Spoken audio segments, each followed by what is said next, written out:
we are delighted here at Aid to the Church in Need to have Archbishop Jeanbart from Aleppo visiting us. A very good day to you, my Lord Bishop. Thank you very much for coming to see us. And I am glad to come and to see you, because I have learned that you are doing many good things to help our people in the Middle East, at large, in Syria in particular.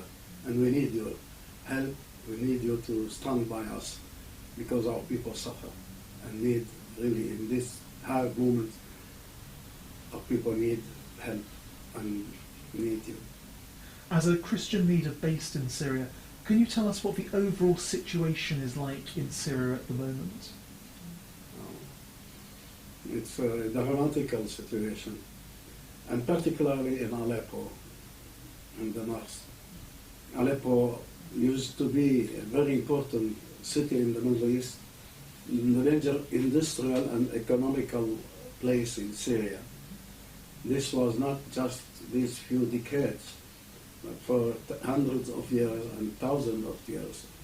I don't know if you know that Aleppo has 8,000 years of age, and it has been in the Middle Age, and particularly in the 16th, 17th, 18th century, a commercial hub for the business between Asia and Europe. It was the route de la soie, the way to the silk, of the silk. And in the 17th century, we had 9 European colonies, denomination of Europeans living in Aleppo. And they have organized themselves, they had their chaplains, and they were working, and they were doing what they had to do to have business with East and West to Aleppo, which means that Aleppo was very, a very important city and rich city, very rich city. And it has been 55 years ago. It has been a very rich city. It didn't need any help coming from outside. But since the war began, and it's 3 years now that Aleppo suffers. It suffers from destructions.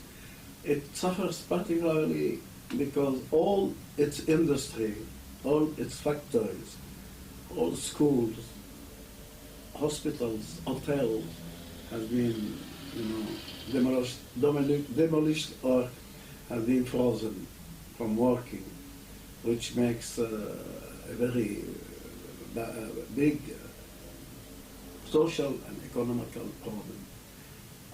Aleppo used to give work to 1,200,000 workers in their industry and different business, and all these people are without work now. They need to live, they need to be helped, and that's why we are trying to do whatever we can to support and to give some help to our people, Christians, who need very much the help now. They do not have to feed their children, they do not have to send them to school, they do not have to take care of their health, or they do not have to warm their homes, and that's why we have had several programs of help, emerging help. We have been distributing in our church, in our community, just a part of the Christian of the city. I've been helping around 1,600 families with a food basket every month. And we have been giving a kind of stipend, half the stipend they used to have before the war, to 480 families every month. We give them a stipend that they may give to their children what is indispensable for their daily life. And it is important that a father and mother do not feel themselves, miserable and despair in front of the need of the house when they do not have a penny in their task. Not because they are lazy or because they do not like to work, because they do not have work. And then you have also, we are funding their studies. We have raised around 1,000 scholarships for their children. We have paid 1,000 scholarships for 1,000 children going to Catholic schools, that they may pay their fees. And we have also helped them to have this winter was very, very cold, and we subsidized 1,000 families with half the cost, the price of the gas and oil, heating oil. We are beside them for the unexpected problems or unexpected expenses they may have. We have also healed and helped many of them, thousands of them, to have medicine, to have health care, and we do what we can in that, because it is indispensable that we may stand behind them in this time, even though it is somehow humiliating for us. We have never been begging money or asking money for this kind of things. Perhaps we have been asking sometime to build a project of development. For example, when I built a school I have built a school 10 years ago for around 1,600 students. I have been all right. I have been supported by some organization in Europe, but otherwise we have never asked money to feed our people or to take care of our people. We were able to do it ourselves alone, and now we are obliged to do. We are in a position in which we cannot forget that it is our duty. Recent reports are saying that there's been an upsurge of what they describe as unthinkable atrocities, including barrel bombs by both sides in Aleppo. What's the situation like in the city as the conflict intensifies? Yes, in the city, the city is very large, and you have plus the suburbs. The city itself, in large part, it is under the control of the government and the army. A small part of it has been invested by the ISIS and the opposition. But the suburbs, half of the suburbs are dominated by the opposition and other half by the army and the government. The problem is that from the suburbs, the inner city is bombed, and often there are people who are living and they are not involved in battles or in contradiction. They are civilians, secular people who are hit. Among them there are the Christians. And we have felt these last 2 weeks, 3 weeks that we were targeted. We have had 4 churches demolished or destructed, 3 archbishoprics hit, and many houses demolished. We have had 2 weeks ago 15 casualties, 15 persons innocent killed, some 40 heavily injured, and all that put in the mind and the hearts for people fear and scare, and they do not know anymore what to do, and sometimes they ask us to help them to go away, to find somewhere else, to get some shelter, to be safe. It's a very dramatic situation. We feel very miserable, very sad about what is happening.